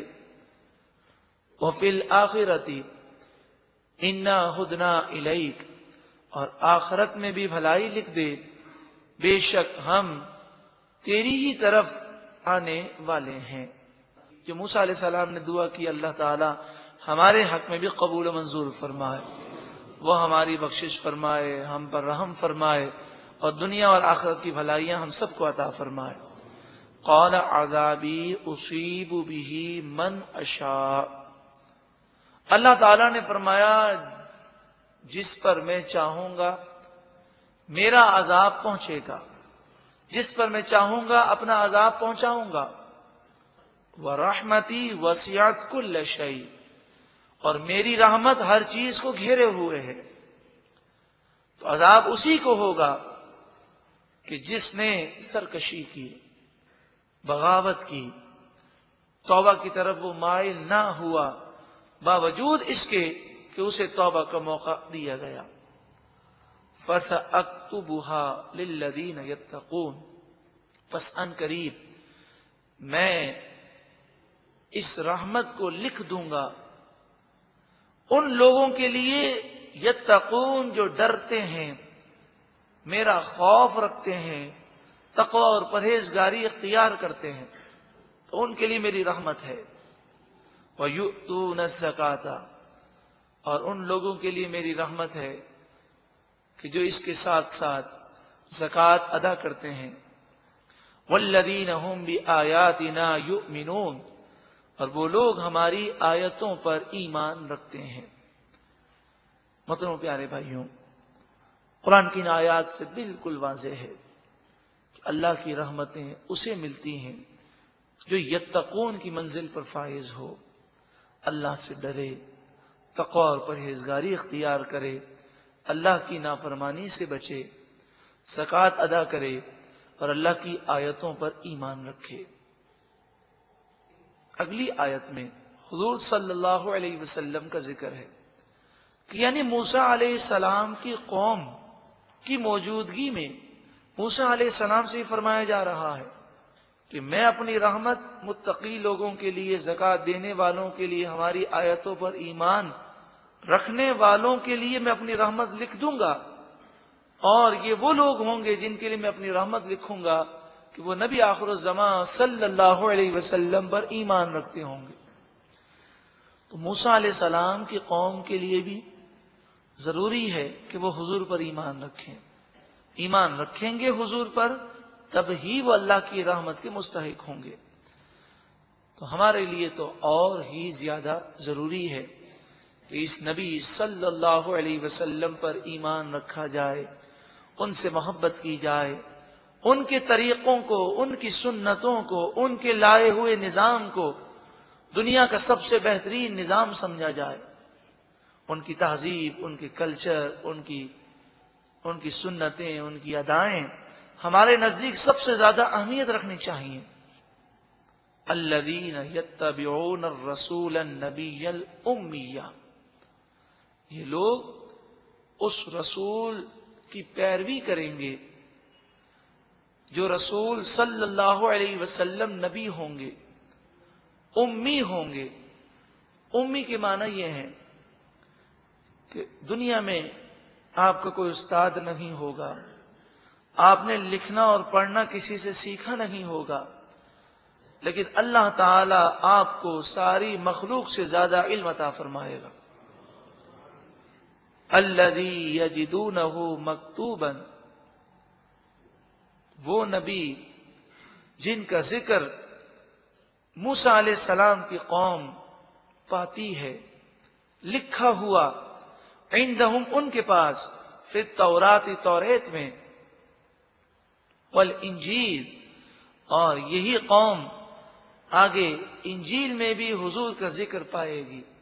یہ نبی صلی اللہ علیہ وسلم یأمرہم بالمعروف، لوگوں کو نیکی کا حکم دیں گے، وینہاہم عن المنکر، اور برائی سے روکیں گے، ویحل لہم الطیبات، اور پاکیزہ چیزیں ان کے لیے حلال کریں گے، ویحرم علیہم الخبائث، اور گندی چیزیں ان کے لیے حرام کریں گے، وَيَدَعُ عَنْهُمْ إِصْرَهُمْ وَالْأَغْلَالَ الَّتِي كَانَتْ عَلَيْهِمْ، ان پر شریعت کا جو بوجھ اور گلے کے پھندے جو ان لوگوں پر ہیں، وہ نبی ان تمام بوجھوں کو دور کر دیں گے.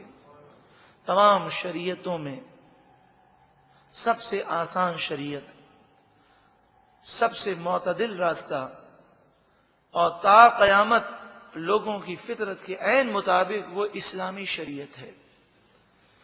اگر شریعت کا کوئی حکم مشکل لگتا ہے تو یہ ہمارے کرتوت ہیں، ہماری عقل کا فساد ہے.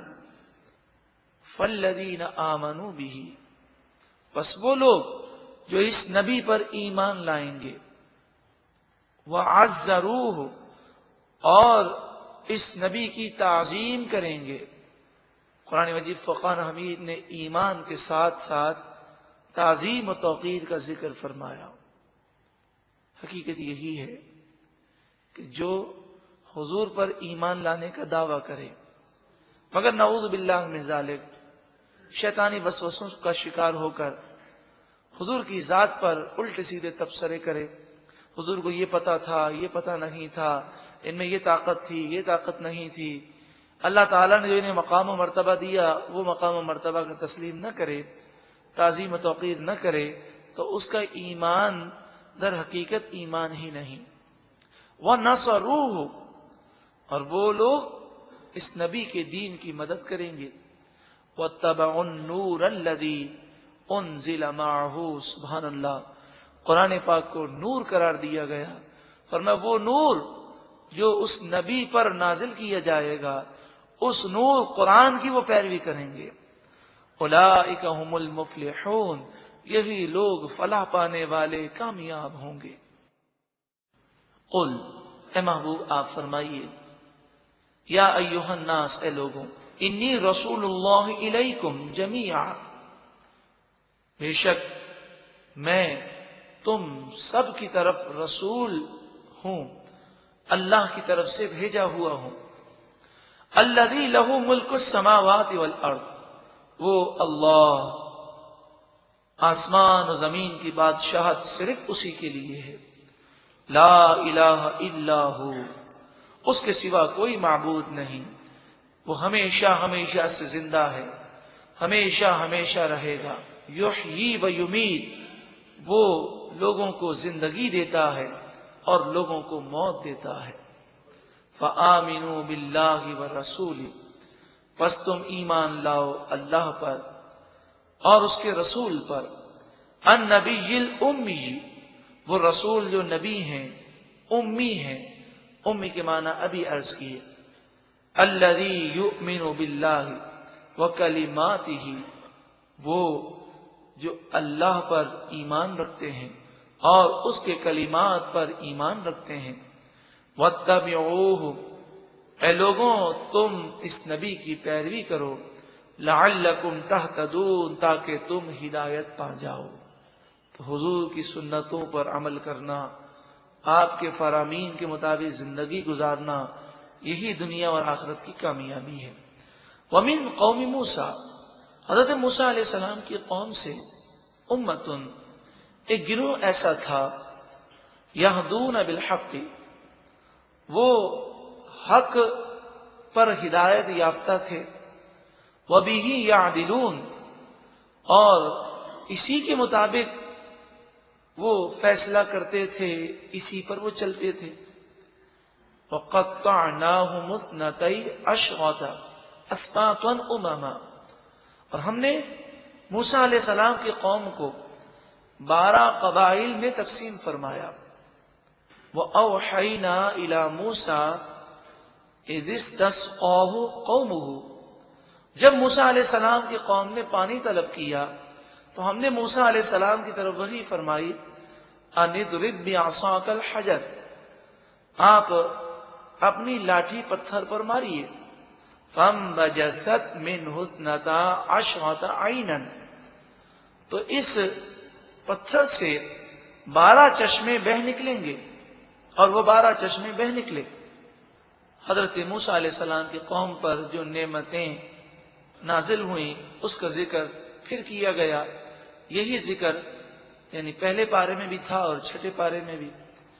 قد علم کل اناس مشربہم، بے شک ہر گروہ نے اپنے پینے کی جگہ کو جان لیا. وَوَلَّلْنَا عَلَيْهِمُ الْغَمَامَ، اور ہم نے ان پر بادل کا سایہ کیا کہ صحرا میں ہے، ریگستان میں ہے، اور 6 لاکھ افراد پر ایک بادل آ گیا. گرمی کے وقت وہ بادل ٹھنڈا ٹھنڈا سایہ دیتا.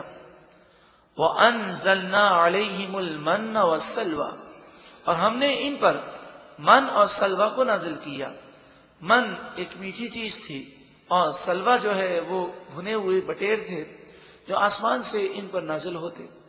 کُلُوا مِن طَیِّبَاتِ مَا رَزَقْنَاکُمْ، کھاؤ ان پاکیزہ چیزوں میں سے جو ہم نے تمہیں روزی دی. وَمَا ظَلَمُونَا، انہوں نے گناہ کر کے ہم پر ظلم نہ کیا. وَلَٰكِن كَانُوا أَنفُسَهُمْ يَظْلِمُونَ، بلکہ وہ خود اپنی جانوں پر ظلم کیا کرتے تھے. وَإِذْ قِيلَ لَهُمُ اسْكُنُوا هَٰذِهِ الْقَرْيَةَ، اور جب ان سے کہا گیا کہ اس بستی میں رہو. جب منو سلوہ کھاتے رہے اور پھر یہ کہنے لگے کہ ہم تو منو سلوہ کھا کے تھک گئے ہیں، تو انہیں کہا گیا کہ یہ قریبی بستی ہے، تمہارے لیے خالی کر دی گئی، اور کفار ان کے روب و دبدبے کی وجہ سے چلے گئے. اس خالی بستی میں تم چلے جاؤ. وَكُلُوا مِنْهَا حَيْثُ شِئْتُمْ، اور کھاؤ اس بستی سے جہاں سے تم چاہو. وَقُولُوا حِطْوَةٌ، جب بستی میں داخل ہو تو کہنا اے اللہ تو ہماری مغفرت فرما. وَدُخُلُوا الْبَابَ سُجَّدًا، اور دروازے میں سجدہ کرتے ہوئے داخل ہونا. نغفر لکم خطیئاتکم، ہم تمہاری خطائیں معاف کر دیں گے. اور جو نیک لوگ ہوں گے جن کی خطائیں نہیں ہوں گی وہ جب ہم سے معافی مانگیں گے سنزید المحسنین، تو ان نیک لوگوں کو ہم اور زیادہ نعمتیں عطا فرمائیں گے. یعنی استغفار کے 2 فائدے ہیں. گناہگار معافی مانگے تو اس کے گناہ معاف ہو جاتے ہیں، اور نیکوکار معافی مانگے تو اس کے درجات بلند ہوتے ہیں. فَبَدَّلَ الَّذِينَ ظَلَمُوا مِنْهُمْ قَوْلًا غَيْرَ الَّذِي قِيلَ لَهُمْ، پس ظالموں نے اس بات کو بدل دیا، جو بات ان سے کہی گئی تھی اس کے خلاف انہوں نے کیا. سجدہ کرنے کے بجائے وہ دروازے پر سرین کو گھسیٹتے ہوئے داخل ہوئے. حِطْوَةٌ، اے اللہ ہماری مغفرت فرما، یہ کہنے کے بجائے حِنْطَةٌ، دانا دانا، یہ کرتے ہوئے داخل ہوئے. شریعت کا مذاق اڑایا، فَأَرْسَلْنَا عَلَيْهِمْ رِجْزًا مِّنَ السَّمَاءِ بِمَا كَانُوا يَظْلِمُونَ، پس ہم نے ان پر آسمان سے عذاب کو نازل کیا اس وجہ سے کہ وہ ظلم کیا کرتے تھے۔ وہ آسمان سے عذاب یہ تھا کہ ان میں بیماری کی وبا پھیل گئی، طاعون بیماری پھیل گئی، اور یہ مسلمان